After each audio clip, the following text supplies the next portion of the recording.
Assalamualaikum warahmatullahi wabarakatuh. Hari ini kita akan membahas tentang perumusan dasar negara. Dasar negara merupakan pondasi berdirinya sebuah negara. Ibaratkan sebuah bangunan, tanpa adanya pondasi yang kuat, tentunya tidak akan berdiri kokoh pondasi tersebut. Nah, begitu juga dengan negara. Nah, dasar negara itu sebagai pondasi harus disusun sekuat mungkin sebelum suatu negara itu berdiri. Ketua BPUPKI Dr. Rajiman Widyodiningrat pada sidang pertama mengatakan bahwa untuk mendirikan Indonesia merdeka diperlukan suatu dasar negara. Usulan mengenai dasar Indonesia merdeka dalam sidang pertama BPUPKI secara berurutan dikemukakan oleh Muhammad Yamin, Supomo, dan Insinyur Soekarno.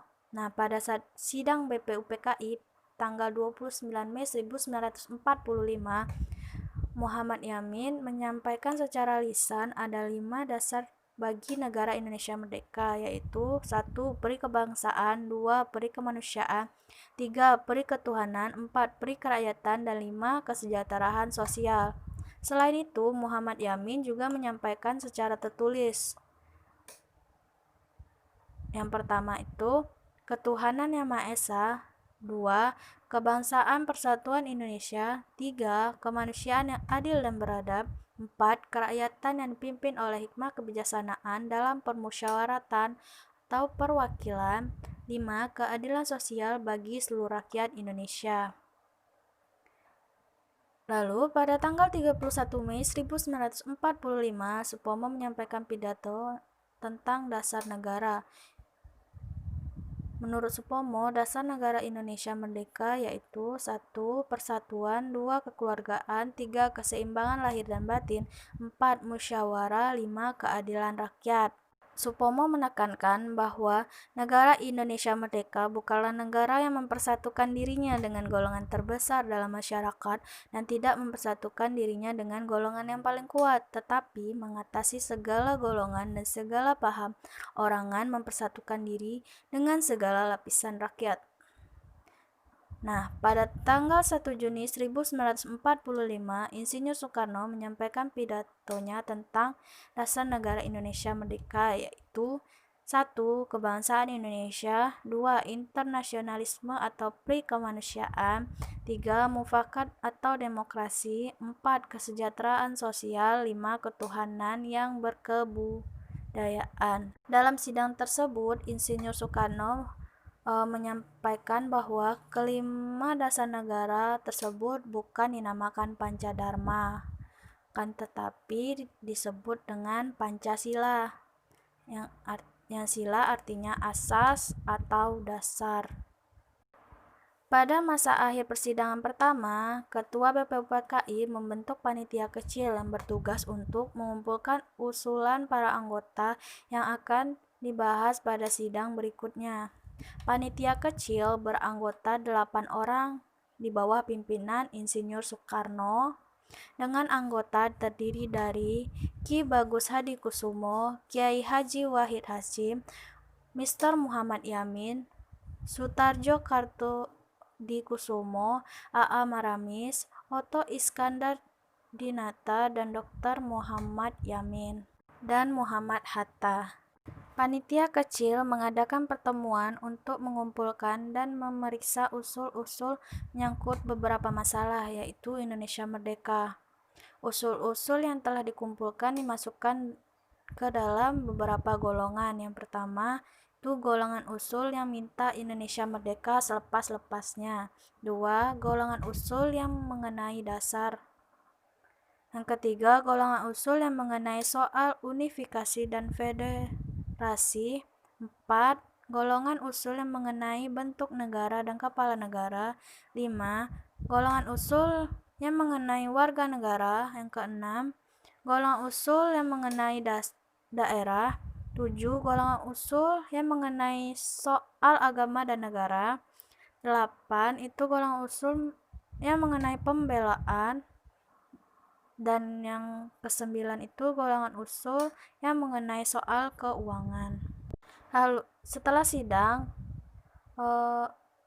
pada pertemuan tersebut membentuk lagi panitia kecil yang terdiri atas anggota-anggotanya sebagai berikut. Yang pertama, Insinyur Soekarno sebagai ketua, lalu Muhammad Hatta, Muhammad Yamin, A.A. Maramis, Mr. Ahmad Subarjo, Kiai Haji Wahid Hasyim, Kiai Haji Kahal Muzakir, Haji Agus Salim, dan Abi Kusno. Panitia kecil yang berjumlah 9 ini disebut dengan Panitia 9 yang bertugas untuk menyelidiki usul-usul mengenai perumusan dasar negara. Nah, Panitia 9 mengadakan rapat di rumah kediaman Insinyur Soekarno di Jalan Pengangsaan Timur nomor 56 Jakarta. Pada tanggal 22 Juni 1945, Panitia 9 telah mencapai satu persetujuan atau kesepakatan tentang rancangan pembukaan hukum dasar atau Undang-Undang Dasar.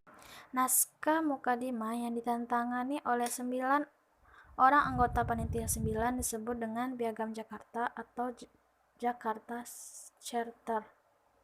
Panitia kecil penyelidikan usul-usul berkeyakinan bahwa Mukadimah dapat mempersatukan paham-paham yang ada di kalangan anggota BPUPKI. Pada tanggal 14 Juli 1945, Mukadimah disepakati oleh BPUPKI. Dalam alinea keempat naskah Piagam Jakarta tersebut terdapat rumusan dasar negara sebagai berikut. 1. Ketuhanan dengan kewajiban menjalankan syariat Islam bagi pemeluk-pemeluknya. 2. Kemanusiaan yang adil dan beradab. 3. Persatuan Indonesia. 4. Kerakyatan yang dipimpin oleh hikmah kebijaksanaan dalam permusyawaratan perwakilan. 5. Keadilan sosial bagi seluruh rakyat Indonesia. Pada sidang PPKI tanggal 18 Agustus 1945 mengalami perubahan. Rumusan dasar negara yang diubah adalah sila pertama yang berbunyi ketuhanan dengan kewajiban menjalankan syariat Islam bagi pemeluk-pemeluknya diubah menjadi ketuhanan yang Maha Esa. Lalu sebelum sidang PPKI dimulai, Muhammad Yamin, Muhammad Hatta mengajak Kiai Bagus Hadi Kusumo, Wahid Hasyim, dan Mr. Kasman Singodimedjo dan Tengku Muhammad Hasan mengadakan suatu rapat pendahuluan supaya tidak terpecah sebagai bangsa. Tokoh pendiri bangsa yang bermusyawarat telah bermufakat untuk menghilangkan bagian kalimat tersebut dan menggantikan dengan rumusan ketuhanan yang Maha Esa.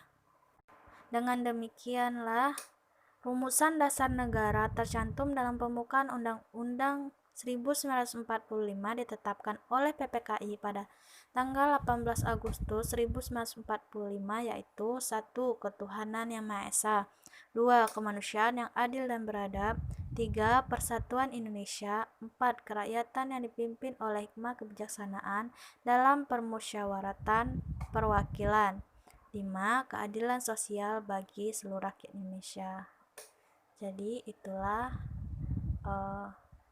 pembentukan merumuskan dasar suatu negara. Sekian pelajaran hari ini. Terima kasih. Wassalamualaikum warahmatullahi wabarakatuh.